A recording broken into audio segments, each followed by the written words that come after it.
Well, a very good evening to you all and welcome to Out the Box podcast. I'm Sam Dowling. I'm sat al fresco on the top deck of the Marcus Trescothick Pavilion. I'm looking over. The Quantocks are looking absolutely beautiful. I'm sat on a little stool. I've got next to me Ben Warren, Harry Everett, Todd Lindley on the last home game he'll be working for Somerset County Cricket Club, and we're going to reflect on what was a pretty intense day's cricket here at the Cooper Associates County Ground. The match result was ultimately a draw. I'll start with you, Ben. Somerset, they gave absolutely everything. They kept going until the very end. They just couldn't take those last couple of wickets. Yeah. I think it's obviously a disappointing result. Somerset came into this game wanting to win, and they did pretty much everything they could. Weather has prevented a number of overs being bowled throughout the course of this match, but today they were so wholehearted, put the ball in pretty good areas, and it took a really good rearguard action from Northants to see them home. Yeah, let's talk about that action. Harry, you and I were just down there. When we eventually identified Sam Whiteman, we had a little chat. Bloke with a Birkenstocks from Perth. 130 unbeaten for him, wasn't it? No, 130 off 269 balls, 405 minutes. I mean, that was one hell of an effort. Yeah, superb. And he didn't really offer a chance. There's no W appeal this morning with Craig Overton. There were those sort of pokey late cuts right at the end of the day, but by then the lead was over 114. It was too little too late, really. But he was stoic, he was solid, and Tom Taylor's worth a shout-out. I think he's got six first-class 50s now. He got runs here before last year, and I think he's an underrated number 9. There's so many players in that Northants lineup who do a good job and hang in there. Ben Sandson's a genuine tail-ender, so to not leave him too much work to do, Tom Taylor's partnership was massive.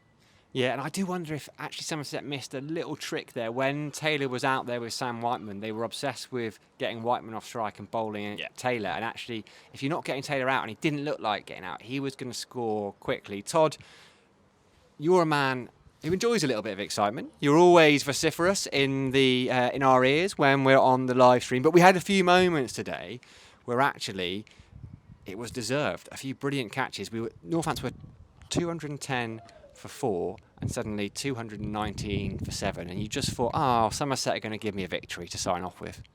Yeah, I was really hoping for it, to be honest. Obviously that first catch from James Reed started all off down leg side. Oh, actually, to be fair, it was the Lewis Gregory one a couple of overs before, off Casey Aldridge, whacked it off his hips and caught leg gully by Gregory, which started it off, and then Gregory doing what Gregory does best, getting his knees pumping.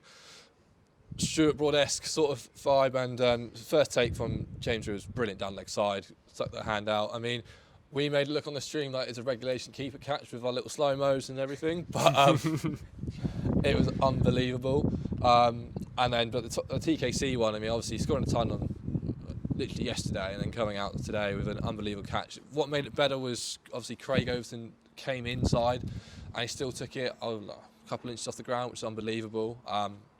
Which really did change the game. I thought at that point, I said, you know what, we're going to sign out for a win. But it wasn't meant to be, especially straight after tea.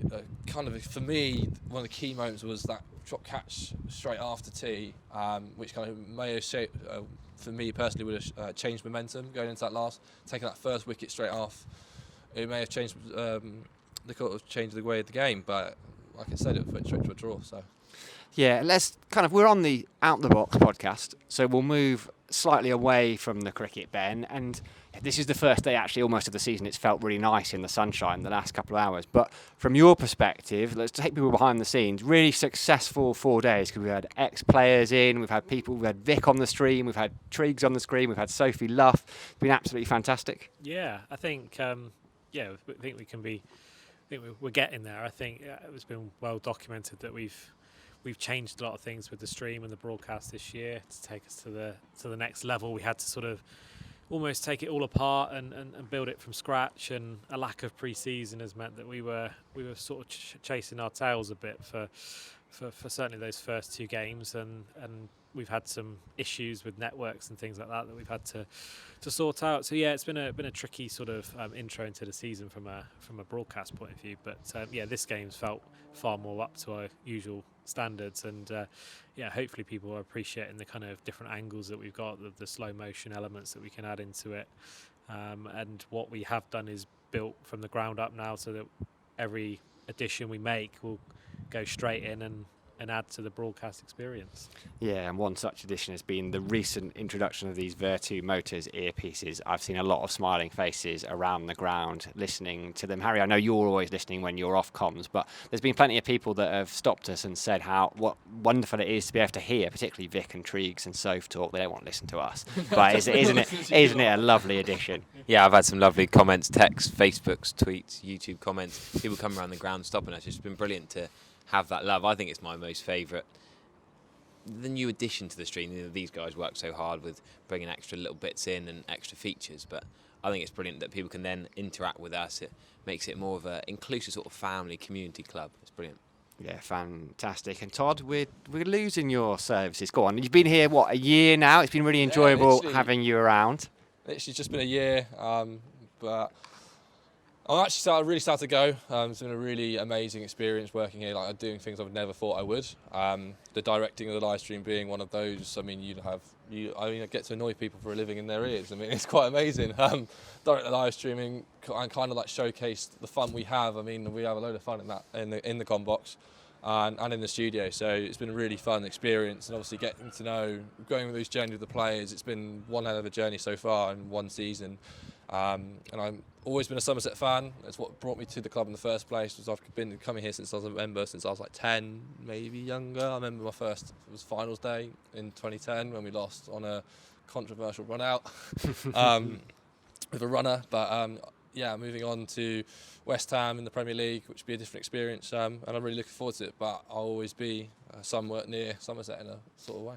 Well, one tip for you, Todd, right? So this is a little insight for you all. Todd's often in our ears when he's directing, and he can be quite funny, actually, in fairness to him. Some of the stuff is quite funny, but he has a real habit of making Darth Vader noises in our ear. Now, if you're ever sat in a press conference next to David Moyes, I would not pull out those Darth Vader noises. Todd, but we do wish you... It would be funny, though. Imagine he's like, Todd, yo.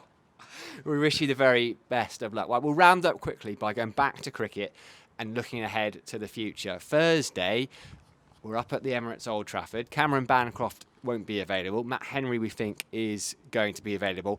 Obviously not quite a like-for-like replacement. Henry, very much a world-class bowler. There's a batting spot opening up, Ben.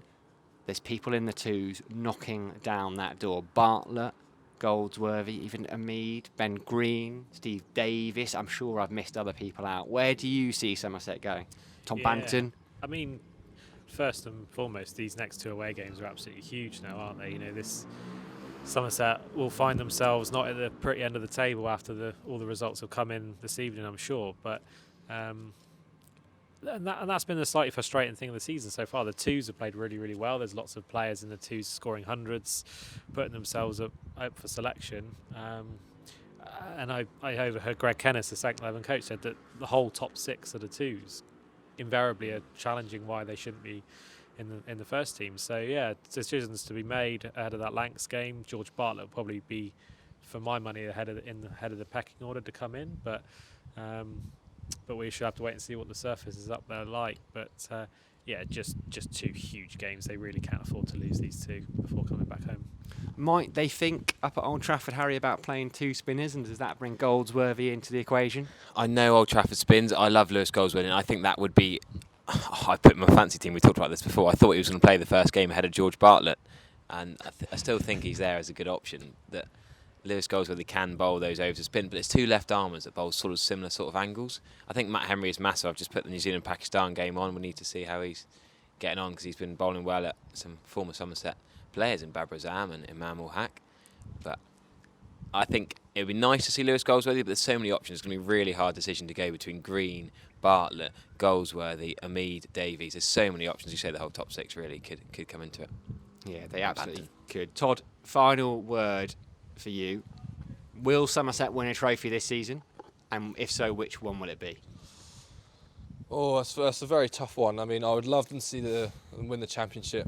I mean, it's still lots. I mean, I might be quoting Andy Harry here, saying there's lots of cricket to be played, and it is quite tight at the moment. I would love them to see it win the championship. But looking to that T20 side, obviously, looking at it, we've got TKC coming in, Will Smead, Tom Banton. Tom Abel's proven that he can play. white ball cricket as well as he can play red ball cricket. You've got Tom Lammonby. It's such an exciting team, as well as now with Peter Siddle, who's been BBL leading wicket taker for many years, as well as Matt Henry, who's clearly showing up, Barbara Azam right now.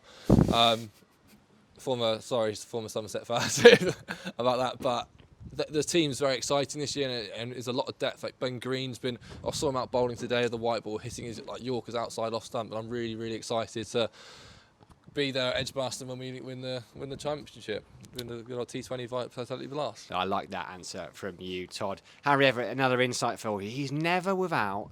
He's always got a second screen on. He's finished his cricket for the day. He's finished his write-up. He's doing a podcast and he's watching international cricket. That Matt is Henry why, watch. That is Hashtag why we Matt love Henry him. watch. Exactly, Matt Henry watch. Right, well, the T20 Blast, as Todd's mentioned it starts very soon. 24th of May is the first home game against Hampshire. That one's on Sky. I've talked about it. We want to get James Vince early. You want to get your tickets early because they are going to sell out very soon. And then on the Sunday, another bank holiday. I am loving all these bank holidays in May. Somerset have a double-header. Western Storm are playing first, and then Somerset take on Glamorgan in the evening. So get your tickets, log on to the Somerset website. Thank you very much for listening. We're sorry we couldn't quite get the result for you. We promised you 24 hours ago we would be talking about a Somerset win. I failed you. It's solely on my shoulders. Until next time, enjoy the rest of your bank holiday weekends. You were moving around shouting yours more than me. What was I doing wrong? Tom's like doing a little dance. I'll leave it down here. That's the whole point of leaving it here. And then you start one time, you went, right. What's that? I'm going to type up these quotes now.